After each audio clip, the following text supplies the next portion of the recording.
Pada suatu hari, saya seorang anak desa sangat penuh dengan kekurangan. Karena pada saat saya mengandung 3 bulan, akhirnya saya diceraikan oleh suamiku. Sejak saat itulah saya gundah gulana harus menghidupi diri entah dari mana. Apalagi dengan statusku yang sedang mengandung anakku yang sudah 3 bulan. Singkat cerita, begitu anakku lahir, aku ketemu dengan teman lamaku. Saat itu dia bercerita tentang hidupnya dulu juga susah. Dalam perbincanganku akhirnya aku mengambil sebuah keputusan yang tegas bahwa saya harus berani mengubah nasib dengan mengikuti jalan hidup temanku. Saat itu dia menjadi seorang pembantu ibu rumah tangga di negeri jiran. Sehingga singkat cerita, pada suatu hari saya berpamitan pada keluargaku yang ada di desa. Sejak itu aku mulai dimajikan baruku. Di suasana pertama, majikanku canggung padaku. Begitu juga dengan istri si majikan.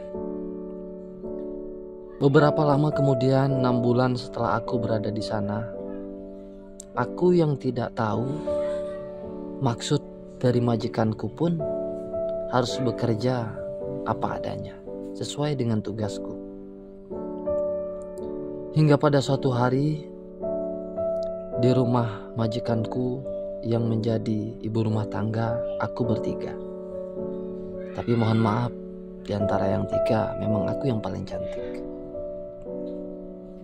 Seiring waktu berlalu, aku yang dengan tekun melaksanakan tugasku sebagai ibu rumah tangga tanpa disengaja. Tiba-tiba majikanku di tengah sepi memanggilku. Ia memberikanku dengan alasannya reward, gaji yang lebih kepadaku. Seketika aku pun bahagia dan gembira karena ia paling tidak bisa menambah penghasilanku. Akhirnya aku menerima dengan ikhlas, dengan lapang dada pemberian si majikan. Di bulan berikutnya aku pun diperlakukan seperti itu, tanpa pernah berpikir maksud dan tujuan dari majikanku. Tapi ternyata di bulan ketiga, ia dengan alasan mengajakku ke sebuah tempat di negeri itu. Dan apa yang terjadi? Aku diajak di sebuah room yang tidak bisa aku hindari. Akhirnya terjadilah. Walaupun pada saat itu aku menolak. Aku tidak pernah mau sama dia, karena mohon maaf dia sangat tua bagiku. Karena sejatinya aku ke negeri jiran untuk merantau, mencari dan mengais rezeki untuk hidupanku di kampung nanti.